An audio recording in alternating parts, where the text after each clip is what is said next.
Last time we looked at the story of Deborah, Barak and Jael.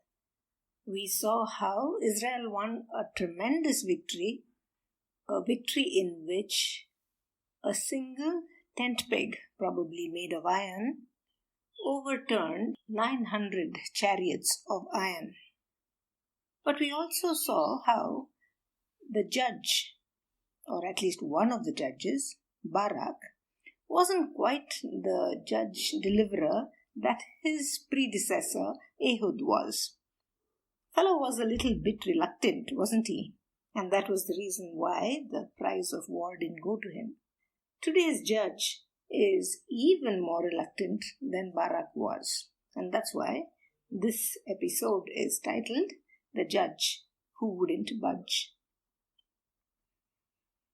Again, the Israelites did evil in the eyes of the Lord, and for 7 years he gave them into the hands of the Midianites. Because the power of Midian was so oppressive, the Israelites prepared shelters for themselves in mountain clefts, caves, and strongholds. Whenever the Israelites planted their crops, the Midianites, Amalekites, and other eastern peoples invaded the country. They camped on the land and ruined the crops all the way to Gaza, and did not spare a living thing for Israel, neither sheep, nor cattle, nor donkeys. They came up with their livestock and their tents like swarms of locusts. It was impossible to count them or their camels. They invaded the land and ravaged it. Midian so impoverished the Israelites that they cried out to the Lord for help. This is the period in which the camel is becoming widely domesticated. Camels are now even being used in war.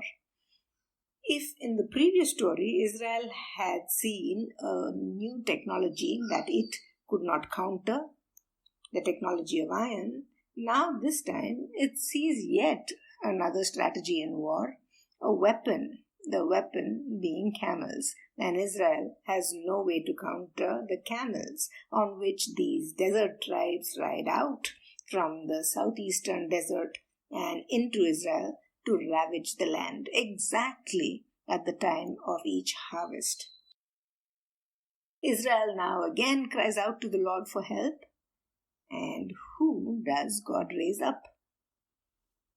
The angel of the Lord came and sat down under the oak in Ophrah that belonged to Joash the Abiezrite, where his son Gideon was threshing wheat in a winepress to keep it from the Midianites.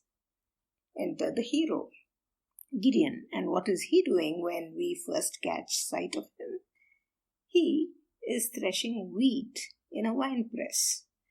This is the season for the wheat harvest. And because Gideon knows that the enemy is coming to snatch the harvest, he moves his harvest into an unlikely place, into the winepress, which at this point is empty, because this is not the season for grapes. A winepress would have included a cistern or a trough dug into the rocky ground where the grapes would have been heaped. And here the processing, the treading of the grapes would have happened. So here is Gideon in a pit, in a stony trough, at the bottom of which he is quietly threshing his wheat so that he can save it from being taken by the enemy. He's hoping that the enemy won't see what he's doing.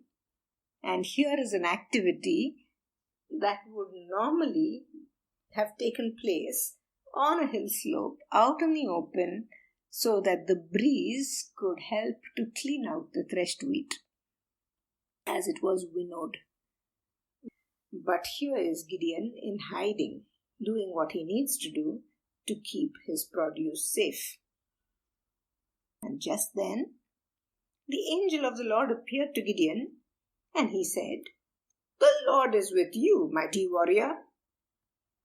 Now we have to imagine that the angel of the Lord looked like anybody else, because Gideon is going to respond just as he would to any other person passing by. Now, what does the angel of the Lord say in terms of greeting? The Lord is with you, the angel says. The Lord is with you, mighty warrior. Now, Gideon was not a warrior. He was a farmer. As the story proceeds, we will hear how his father is a wealthy landowner. And what Gideon is doing is exactly what a farmer does. Why should the angel call him a mighty warrior? Now, in Hebrew, the phrase is a bit ambiguous. It can be translated mighty warrior, or it can also be translated a man of standing. In fact, in a book that follows this book of Judges, in Ruth, Boaz will be described using the exact same term, and there it is translated as man of standing, which Boaz is. Someone who is of good reputation, someone who is looked up to in the community would be called a man of standing, and the same phrase could also be translated as mighty warrior. Gideon clearly doesn't understand this to be a military term, and he responds to the greeting with the following speech. It is a longish speech. "Pardon me, my lord," Gideon replied, "but if the Lord is with us, why has all this happened to us? Where are all his wonders that our ancestors told us about when they said, 'Did not the Lord bring us up out of Egypt?' But now the Lord has abandoned us and given us into the hand of Midian." There's a lot going on in Gideon. There's a lot of frustration and a lot of anxiety. All of it spills out at the greeting from the angel of the Lord. The Lord turned to him and said, "Go in the strength you have and save Israel out of Midian's hand. Am I not sending you?" The Lord turned to him. Wasn't it the angel of the Lord that was speaking to Gideon all along? And now we see how the angel of the Lord and the Lord segue between each other. They are interchangeable with each other over the course of the narrative. It is God speaking to Gideon, and Gideon at this point doesn't understand it. So he continues, "Pardon me, my lord," Gideon replied, "but how can I save Israel? My clan is the weakest in Manasseh, and I am the least in my family." Here is your judge that won't budge, the reluctant savior. If Barak was reluctant, can you see how Gideon is even more so? At least Barak said to Deborah, "If you go, I will go." But Gideon clearly has no intention of becoming the judge-deliverer that he is being commissioned to be. And the Lord answered, "I will be with you, and you will strike down all the Midianites, leaving none alive." Gideon replied, "If now I have found favor in your eyes, give me a sign that it is really you talking to me. Please do not go away until I come back and bring my offering and set it before you." What exactly is going on in Gideon's mind? Gideon is asking for the first of many signs, a sign that God is the one commissioning him and assuring him that there is victory ahead. In the Old Testament, one way to figure the favor of God was to make an offering. If the offering auto-combusted, that is, if the offering burst into flames all by itself, that is, spontaneous combustion or auto-ignition happened, then it was taken as a sign of divine favor. This is the sign that Gideon wants to get from God. So he says, "Please do not go away until I come back and bring my offering and set it before you." He imagines it is a man of God or a prophet that he is speaking with, and he wants the prophet to show him this sign of divine favor.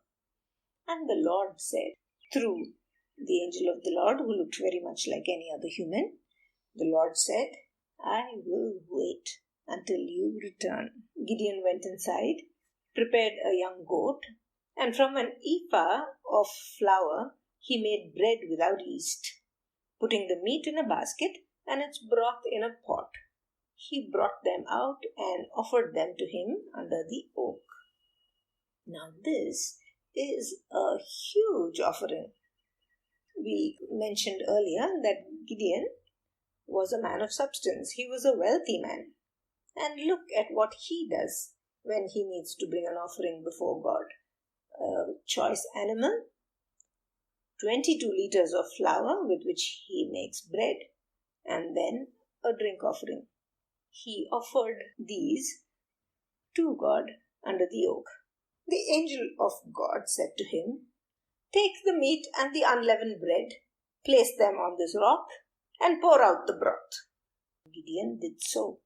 Then the angel of the Lord touched the meat and the unleavened bread with the tip of the staff that was in his hand. Fire flared from the rock, consuming the meat and the bread, and the angel of the Lord disappeared. The sign that Gideon had asked for happened. It happened before his disbelieving eyes. The meat and the bread caught fire all on its own, and what was more, the angel disappeared. The one that he had thought was a human disappeared, and now Gideon realizes that it was a messenger of God that he had been having a conversation with all morning. When Gideon realized it was the angel of the Lord, he exclaimed, "Alas, sovereign Lord, I have seen the angel of the Lord face to face." Now we know how in the Old Testament, when a human being understood that he had encountered God, seen God face to face, the first thought that came to him was that he was not going to survive this encounter, that he was going to die. And that is why often when a human thinks he is in the presence of God, he flings himself down on the ground or covers his face with something so that his eyes will not see what should not be seen. Gideon is so panicked that he imagines that he is going to die. And God has to remind him, "Peace, don't be afraid. You are not going to die." Of course, Gideon was not going to die. In fact, God had just commissioned Gideon to save his people. It took a while for Gideon to understand that, and when he did finally get the point, Gideon built an altar to the Lord there, and he called it, "The Lord is Peace." He understood God as someone who met him in peace. He understood God as someone who was going to bring peace to the people of Israel. To this day, the altar that Gideon built stands in Ophrah of the Abiezrites. That same night, the Lord said to Gideon, "Take the second bull from your father's herd, the one 7 years old. Tear down your father's altar to Baal and cut down the Asherah pole beside it. Then build a proper kind of altar to the Lord your God on top of this height. Using the wood of the Asherah pole that you cut down, offer the second bull as a burnt offering." There are a couple of things here that we need to figure. Why does God come to him at night? Why does God commission him to do a job which is to be conducted on his own property? We thought that Gideon was going to go off now and summon the Israelites to war. But what is this about? God has understood that Gideon is a fearful, reluctant judge. God is trying to lead him to the big task, to the real task, in small, easy steps. And this is the first of those steps. God says to him, "Come, let me help you do a little project which will get you to understand what you can do if I go with you." So what is this task? There is, we understand now, a shrine dedicated to the pagan Canaanite god Baal on the property, on Gideon's family property. Later on we will see that this is a shrine to which all the locals come. The townspeople come here to worship. Baal was a very popular god. And this was because Baal was the Canaanite rain god. He is depicted as riding the thunderclouds and holding in one hand a lightning bolt. He was the god of the rain. And in an agricultural economy, rain was what made you prosperous. Without rain, your fields died. And this was why the god Baal was so popular, not just with the Canaanites, but also with the Israelites. They found him attractive. They found his whole worship, his cult attractive. There was not just Baal, but there was also his wife, his consort, the goddess Asherah, the goddess of fertility. And together they made an extremely attractive mix. Israel over and over again found itself drawn to the worship of the rain god Baal and the fertility goddess Asherah. And because she was a fertility goddess, she was symbolized by a tree. In fact, a grove of trees was often dedicated to the goddess Asherah, and she herself was symbolized by a pole, a stylized tree. So the commission that comes to Gideon is to tear down the altar to Baal on the shrine, on their property, and to cut down the Asherah pole that stands beside the altar to Baal, and then build a proper altar to the God of Israel, and on top of that altar to lay the wood that he gets from cutting down the Asherah pole, and on it to burn a bull as a burnt offering. A bull was the Vahanam, or the vehicle on which the storm god Baal rode. So now can you see how many different ways the shrine is being desecrated? It is desecrated by Baal's altar being torn down, and then by not just the Asherah pole being broken into bits, but being used as firewood for an offering now being made to the God of Israel. And what is that offering? It is an animal that is special to God Baal. An animal that is special to the deity Baal. It takes a lot of courage to do what God is asking him to do, but Gideon manages. Gideon took 10 of his servants. Didn't we say he was a wealthy man? He took 10 of his servants and did just as the Lord told him.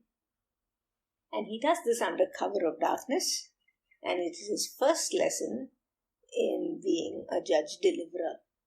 The next morning, all hell breaks loose. The townspeople come as usual to offer their devotion at the shrine of Baal and find it desecrated. There is a price to pay for this.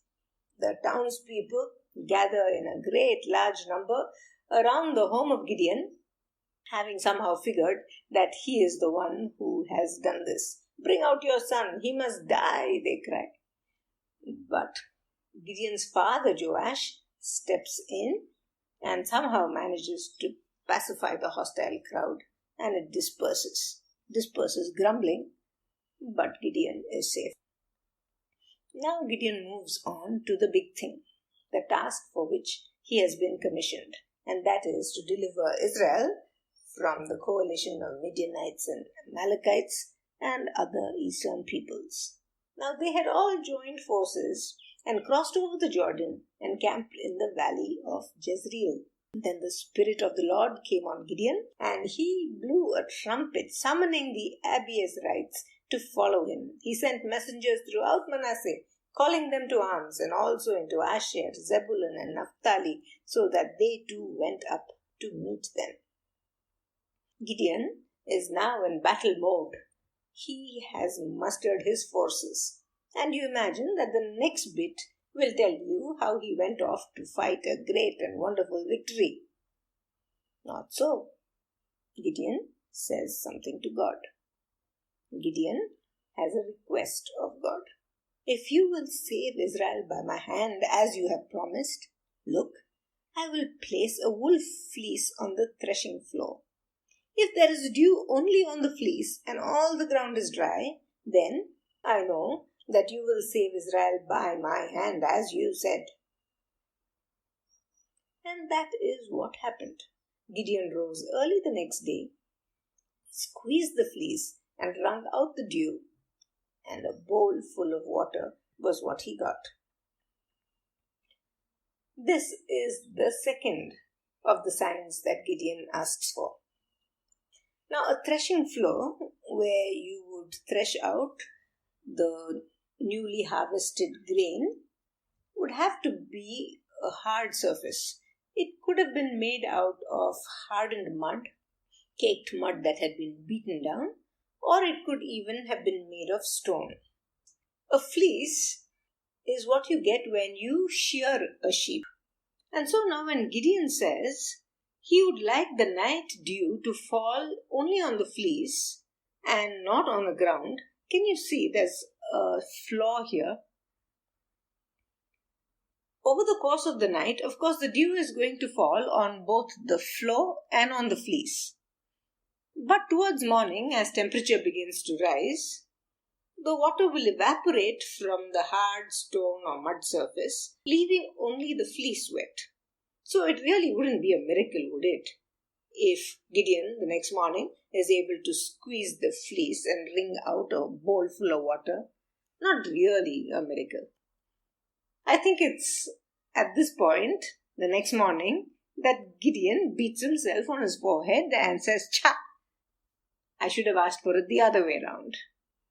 Then Gideon said to God, "Do not be angry with me. Let me make just one more request. Allow me one more test with the fleece. But this time, make the fleece dry and let the ground be covered with dew."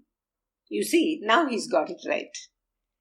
If the fleece, a highly absorbent surface, remains dry, but the hard ground, which is a non-absorbent surface, remains wet, now that is a miracle. That night, God did so. Only the fleece was dry. All the ground was covered with dew. Gideon got the sign that he had asked for. The sign that would now assure him that God was indeed with him and that he could go off and fight this battle and be sure of victory. We will stop the Gideon story at this point and return to the second half in the next session. But meanwhile, this is your break. What do you think is the takeaway from the story? Please don't say it is, "I should ask for signs if I'm in doubt," because no, that's not the point at all. In fact, we New Testament Christians shouldn't be asking for signs now that we have received the sign beyond all signs, the sign of Jesus. So go away and think about it and come back.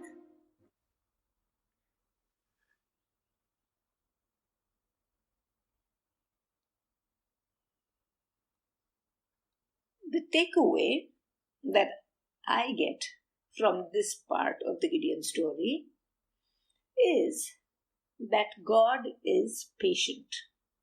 God is patient with this judge who finds it so hard to move forward, the judge that won't budge, the judge that keeps going one step forward and slides 2 steps backward, this judge that is so fearful and so reluctant.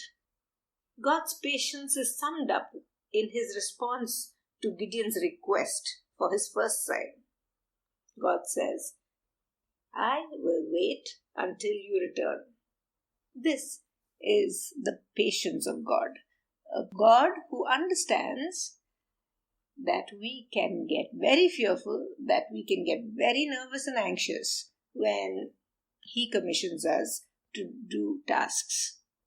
Here is a God who is willing to walk with us, handhold us through this exercise, just as he did with Gideon, building up his confidence from small tasks to big tasks. A patient God. In the next episode, we are going into the second half of the Gideon story. But as I've said, Come prepared for a part of the Gideon story that you may never have heard before. Till then, stay safe.